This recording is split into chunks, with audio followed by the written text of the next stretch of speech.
have to do it in like 2 or 3 days, right? Okay, So how is that not? it doesn't disseminate. How is that not violative of the right to free speech and expression? I don't think that's violative of the right, the free speech, because you're not, the person who's speaking can still speak.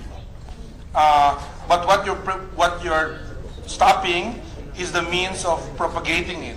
In traditional media, the way they also do that, right? They also stop fake news through verification. And editorial. Yeah, editorial. they do that all the time. When they hear news and they verify and they say it's wrong, you know, it's not. This news is not right. Then they would right away not do that already. So they actually do that already in practice. But Facebook, you know, in the past, Facebook used to say, we don't care about content. We're not a news organization. We're not, and they're not. Right? And that's also true, I think. But even if they're not a news organization, you can actually regulate them to get that to happen. But you have to make it in terms that they understood, that they understand, and the term is actually the way is actually through sanctions, economic. For example, you mentioned it earlier. Nabanggit mo po kanina, no, na kapag merong criminal content, no? Like criminal libel or sex abuse, yes, or the type of thing. See, Zuckerberg is probably one of the wealthiest people in the world, no? I mean, di ba? One of the richest, so Zuckerberg. In other words, he's, you know, they're earning a lot from Facebook and ads, at marami rin silang kinikita kahit fake news pa, no? So, halimbawa, may criminal content. Congress can therefore come up with a law saying within 24 hours of that criminal content uploaded, Facebook must bring it down. Yes. Otherwise, they will face. That's what. Baka nga 24 hours is masyadong mahaba. And by the way, there's also, I want to put a third, because a lot of the fake news is also happening in blog groups that are created. So Reddit has done a very good job of eliminating hate language. They just dismantle groups using analysis. When you curse people, when you hate people, you just and so again, it's not anyone. I can say anything that I want. I can put anything I want. My freedom of speech is not affected. But the infrastructure for spreading hate is dismantled. That's my point. We have to be really smart. The same with, I think, with online media services. I have to say, you know, that when I write an article, and honestly, I struggle to be really non-partisan and subjective, and you know that as much as possible, because I feel that's my role. But when I post it in, you know, like Rappler or Interaction or wherever I post it, the comments are just really bad. I mean, and I think that, you know, the website should do that. Just delete them when any curse, any hate language, just delete them. I do that with my own. I mean, I'm lucky because I have a lot of students that are helping me with this. So when I'm attacked by trolls, my students attack back, and they just help, and the trolls are overwhelmed quickly. But that's what you have to do to do this without violating freedom of speech. I think that is sacrosanct in my view. Yes. But there's a way to be smart about dealing with it. What about the mainstream media who have their portals? Would you have any comment on that particular takedown requirement, for example, for Facebook? Kayo ba, sumasang-ayon ba kayo sa ganong klaseng batas o panukalang batas o magiging batas? Hindi pa po dun sa antas ng batas, but just on daily practice. There are some fairly obvious and nag-PPI, I mean, yung talagang basta madali yun. But part of our interest is not just to prove the value of press freedom and prove the value of free expression. It is also to educate the public on engagement and so on. I'm an optimist when it comes to press freedom and free expression. And I would like to think that the majority of the Filipinos who take part are taking part on a new platform. They find this very liberating. It's a new way of communicating. And some, frankly, honestly, and obviously naman sa atin lahat, don't have the same sensibility, the same language as other people. It's very hard to make that decision on who is deliberately being a troll or who is new to this and thinks that the only way to communicate is with all caps and exclamation points. You have to imagine at the other end of that platform, is this a kid? Is this a child? Is this somebody coming into this democratic environment for the first time and voicing out for the first time? We didn't have that. We grew up in a generation where you sat down and took maybe 1 or 2 days to write a letter to the editor, and then once it's there, an editor actually reads it and vets it and so on. So that's a dilemma. Like I said, it's not really an answer, but that's the dilemma. What about self-regulation? Absent the law, KBP is here. Yeah. Is there could you come up with a memorandum of agreement among all news agencies that you will take a strong position on fake news?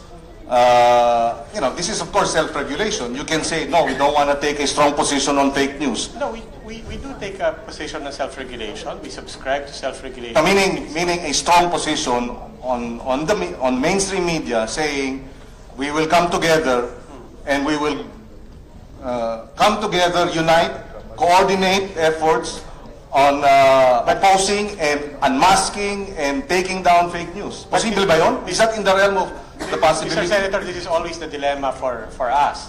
We can agree up to a certain point on, things are bad, things need to be controlled, things need to be reined back, and so on. We always hit a wall on the question of who's to say. We can define it. We can define fake news. No, each agency, each ABS will have its own set of policies. GMA will have. Yes, and at the end of the day, we will be back to where we are right now, where you trust us to make that editorial decision, and people will ask, why do you have all that power? It will go back round to the same situation where we are. Madam Chair, I think, go ahead, Tony. Thank you. Mr. Senator, Madam Chair, I actually want to say something here also related to that, because I'm actually chairman for the last 5 years already of the Philippine Press Council.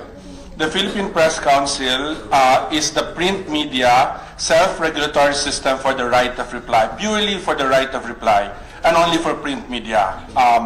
And I've been chairing it, and we're basically the complaints body. If anyone feels that their right to reply was violated by most of the newspapers and members of that, they can actually come to us. Guess what? No case for the last 4 years. I think the last time was 5 years ago when we had a case. We'll only meet when there's a case.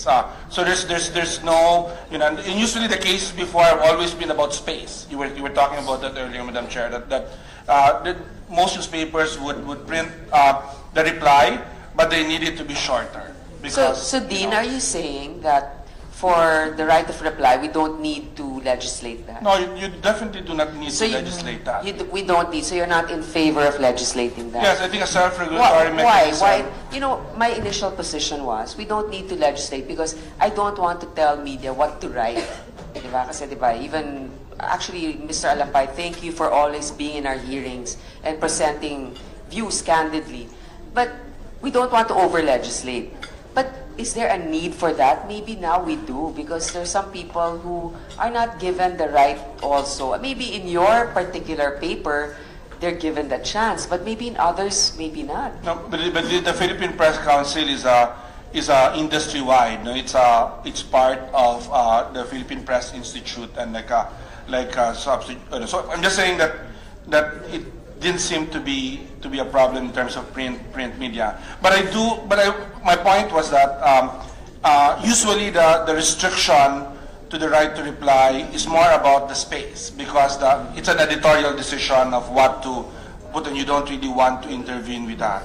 But with online, I think you were saying earlier, I'm ready to modify my position, personal position, not necessarily the press council, because we haven't met about this, where there's online versions already, where at least you can just, if not print the whole, post the whole thing, the letter, you can at least put a link to whatever the complaint is, right? So there are ways of doing that was not possible under print media before. Usually when case would come to us, what we would simply tell the newspaper, and it's up to them to obey us, and they usually do, is you print it, but you can give the space, X words, policies. They have also their own policies for letters to the editor. So without any violation of editorial content. Actually, Dean, thank you for your position. Here's the thing, this is the hazard of our job. For example, may lalabas na balita, ombudsman finds so-and-so guilty of this, or ombudsman recommends a case. And then later on, merong good news na. O kaya may sinabi, a particular public figure is,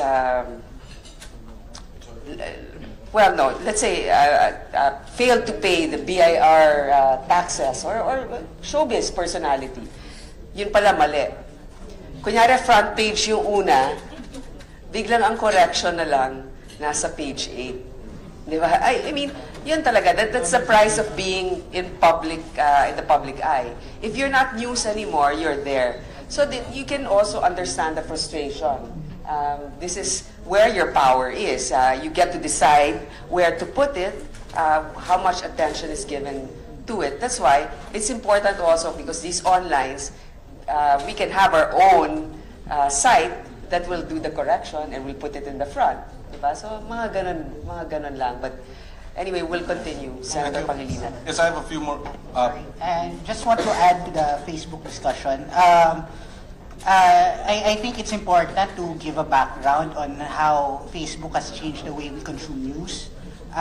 In the past, when you want to read about last night's basketball game, you had to buy the whole newspaper. You can't just go to the newsstand and say, I want to get the result of the Ginebra Pure Foods game last night. Unlike today, when you're on Facebook, you can actually click directly onto that article. So that is actually the top story on your news feed. So I think as media organizations, we also acknowledge that part of our editorial powers have been ceded to the audience. The thing that comes out on your smartphone, on top of your feed, are the stories that are being clicked, being liked, being shared. And so part of that editorial judgment doesn't lie with the editors anymore, but also with our users. And for most online news organizations in the Philippines, more than 50% of our traffic already come from social media. Yeah, you know what? There are two sides of the story there. One thing is you're accountable to your viewing public, but on the other hand, they're also dictating to you what to write. Exactly. When sometimes what is relevant is not necessarily popular. So you also have to balance that. You have a responsibility. You have a franchise that is a privilege given by the government. Yes, ma'am. So you need to be able to fully exercise that right to serve the public. So it's not just it shouldn't just be dictated by ratings. And I would like to acknowledge the presence of Senator Sally Trillanes. Toilet. Sorry. She didn't want to interrupt, ma'am. So I'm asking. I thought that she would be pleased. But She anyway, is so pleased, ma'am. She was so happy. she had to go to the powder room. Yes, ma'am, and prepare. So Senator Trillanes just had his name listed. He will be asking in the order of arrival. So Madam we Chair. will excuse you first, Senator Trillanes. Madam Yes, Chair, just 2 points. Can I finish I'm my- sorry. Part of the editorial is already the user. And in the Philippines, we have a unique case of having free Facebook users. So they access the site, but they are unable to click through to our website. So all they see is the headline. Now, I don't know if you're familiar with it, but when you're on free Facebook mode, all you see is the title, and you don't even see the thumbnail photo. So it's very easy to be fooled into thinking that it was the legitimate site and reading the headline and assuming it's true and sharing it without even going into the article itself. In India, they already outlawed, they had regulations to outlaw free Facebook offerings because it violated net neutrality principles. So I don't know, it might prove to be unpopular in the Philippines because everyone wants free Facebook, but it might be something that we might consider because in India, what they're pushing for is that everyone should have good internet access to all sites and not just Facebook. Thank you. Okay, well, thank you. Please submit a position paper. You've made some good points. Then, Senator Pangilinan, you still have a few more minutes left. Thank you, thank you. I'd like to move to another subject matter. No? Kasi nabanggit kanina ni Mr. Nieto, si Mr. Rol, no? Who was connected with my office. Tanong ko lang, did you find any direct connection between the posts of the 7 senators and the role of Mr. Rol in such posting? Good morning, Senator. The posts about the 7 senators came from Silent No More PH. No. I'm asking you, did you find any direct involvement of Mr. Rol in the posting of the Silent No More post? Did you find her direct involvement? No, and I have Okay, never thank you. claimed any. Thank you. So you did not find any direct involvement of Mr. Rol? None so far. Thank you. That's clarified. You mentioned, Mr. Nieto, your blog is Thinking Pinoy. Yes, sir. And then in one of your blogs, I think in 2016, you said that you wrote an article about the reasons why LP needs to assassinate Duterte. Yes. That's an opinion, right? Yes, it is. Thinking Pinoy, You had no facts to buttress that opinion? Mr. Senator, Because that is a serious statement. yes. Thinking Pinoy, sir, is a political... So are there were there facts? Did you provide facts for you to be able to somehow conclude that the LP needs to assassinate President Duterte? Actually, sir, I can answer that if you'll just let me talk, with all due respect. Yeah, I will let you talk. Go ahead. Thank you, sir. That's why I'm asking. Thinking Pinoy is a political opinion blog, and I like imagining scenarios based on what I think is how people would act. I try to understand human nature. So when I wrote that particular post about why LP would need to assassinate Duterte, I'm not saying that LP will assassinate Duterte. What I'm saying here is what are the incentives behind doing that? So it's basically more like, for a business, it's like continuity planning, seeing contingencies, preparing for the worst. But I'm not saying that it will actually happen. And I'm not saying that LP indeed intends to do that. Yes, I understand. Yes, sir. Of course, I'm saying this in the context of many events that have taken place in the last several months, wherein the LP has been the whipping boy of those who feel that threatened by our dissent or our criticisms. Lahat na lang sa amin sinisisi. Nung hindi na-confirm si Secretary Yasay, may LPD stab daw. Meron daw 100 million pondo na para daw sa mga testigo. Sabi ng Department of Justice, LP daw ang gumawa. Napaka-conveniente. So ito, somehow falls into that kind of framing, that the LP needs to assassinate Duterte. Also, here you said, Thinking Pinoy 2016, Yes, sir. an alleged plan by Liberal Party to take over government. Which particular article was that, sir? It says, oust Duterte, Laila, Lenny, Lourdes, Loida, LP, People Power Duterte. Yes. So you confirm that you also wrote this article? Yes, I wrote that article, but it's also an analysis of possibilities. So basically, what I tried to do in that article is to look for possibilities. Yeah. I'm not saying that they are certainties, but in the viewpoint of information that's available to the public, that's what a normal thinking person on the street would conclude. But as far as I can see, I never made any allegations there of people plotting whatever. Well, another question. No? Are you earlier? Senator Binay raised the question of being compensated, and all of you said you were not being compensated during the elections. Yes. Are you being compensated now by government? Right now, I am a consultant for the Department of Foreign Affairs. I am the head of strategic communications content of the Office of the Undersecretary for Migrant Workers Affairs. Initially, I wanted to work there pro bono because I don't want to get hit just like how Mocha got hit when somebody says she earns like 100,000 a month. How much are you receiving? Right now, it's just 12,000 pesos a month, a very nominal amount. So you are now a consultant, Yes, just a consultant for DFA OMWA. head of the strategic communications. Yes, sir.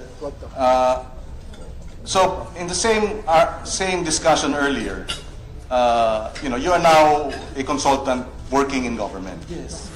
and therefore, arguably, not arguably, I would say, you are also covered by the code of conduct of public workers and public officials and employees. In the same way that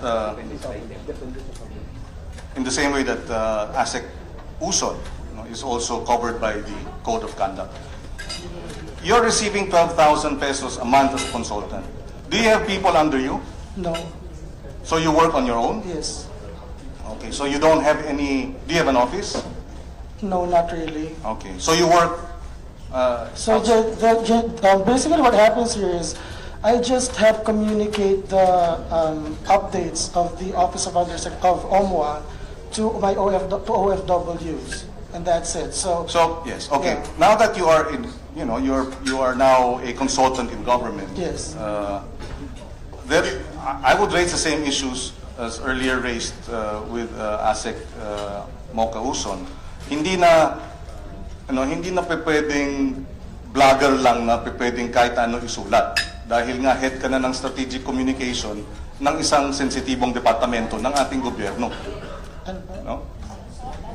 Ma'am, sir, consultant lang ako. Yung sinabing head, pakyut lang na position title. Yun. Pero Nakalagay dito, sorry, kasi ang nakalagay dito is the head of the strategic communications under office of, galing sa opisina, galing sa blog nito eh. Well, with all due respect, Mr. Senator, I think I don't lose my right to free speech when I join. Wait, let me clarify before we go through that. This is in your blog. You said you are head of strategic communications under the office of Undersecretary for Migrant Workers. Right? Yes. Right? Yes. This is your blog. Yes, yes. Okay, thank you. So, and now you're saying, yes, I am the head of the strategic communication, but I am still blog. That's your position? Yes, sir. Okay, so, well, we disagree. No, because obviously, since you are now earning from taxpayers' money, you are now part of our government bureaucracy as a consultant, you are covered by the laws. Just as we senators are covered by, free speech is not absolute. Yes, sir. And we in the Senate can be held accountable through a ethics case if we abuse. Pagka inabuso namin ang aming pananalita, if it is unparliamentary, if it is offensive. In fact, our rules say, pagka merong offensive language, this is unparliamentary and we can be subjected to an ethics case. Mr. Senator, and with all due respect, I think it's not a crime to hurt feelings. And if the good senator feels that I have broken any law, or if may I correct that misimpression? I'm not saying you've broken any law. I am just clarifying your position in government okay. and the possible consequences or the possible and the obligations and duties and responsibilities. That's all that I'm saying. Okay po. I have 1 more minute. Senator Pangilinan, you can always ask Thank again, you. in between. No, But this we want was- to ask the ones that have to go to the CA, to ask the most relevant. We don't finish your 10 minutes after Senator Pangilinan, so you can come back later. We got this post on, where is this? Facebook. Alin po? This is you, no? Alin po ba yan? Doing our ocular in the Senate on the eve of the hearing. You posted this, no? I didn't say there was an ocular. I just say, look, that's not it's not posted on my Facebook. Oh, it's with RJ Nieto. Sorry, Yeah, so Mike it's- Acebedolo. Who is Mike Acebedolo? So I didn't post it. So where is Mike? Is he here? Yeah. it's So there. you shared it? Okay. But you were here. You confirmed that you were here, and this is Yes, authentic. yes. And it is about you were in the office of Senator De Lima, In front of her door. and then you outside, and you put the numbers 222, No, it's they put it there. Ah. Malila staff. and you were saying doing our ocular in the Senate. No, it was Mike who said that, not me. Sorry, yeah. But you were together with him. Yeah, I was together with him. So, you know, you are head of the communications, strategic communications under the office of Undersecretary of Migrant Workers. You do not see anything wrong, let me qualify, Yes. let me rephrase my statement. Has this anything to do, this is a social media site, somebody uploaded it, I assume do you share, or somebody shared it rather? Him, yeah. Yes. So what exactly, sir, is the question of you shared were it. you administered an oath, BM Lopez? And maybe would you like him to? Secretariat, please.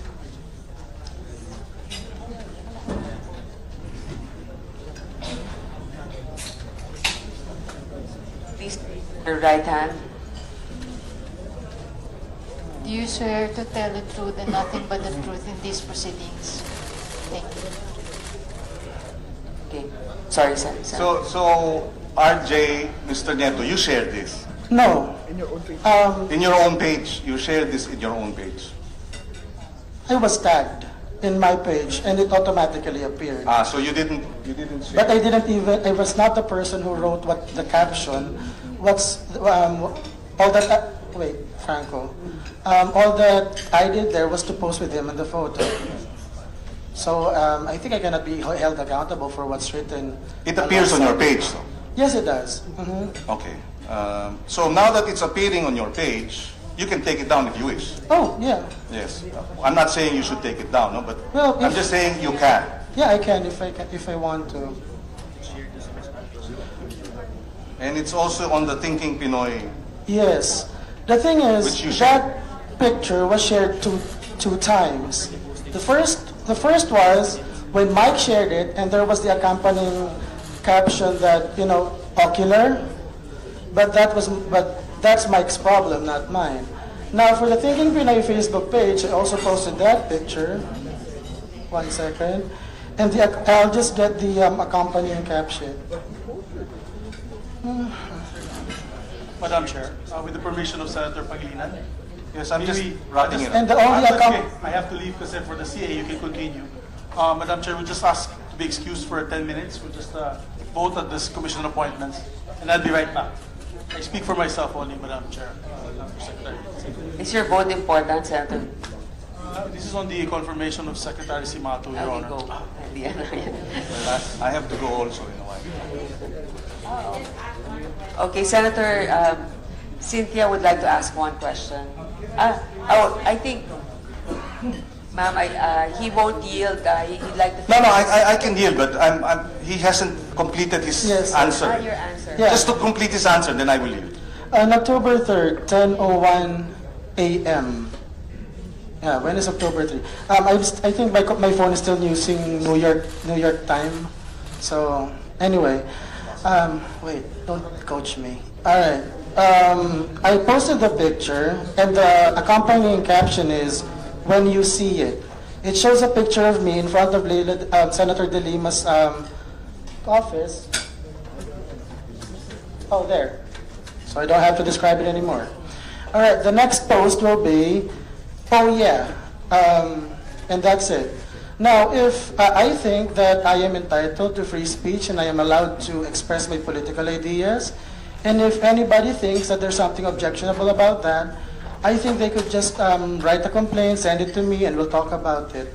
Otherwise, I think I am entitled to be free from prior constraint Well, actually, that's precisely the point that I raised earlier, and this is my last point, and I have no follow-up questions.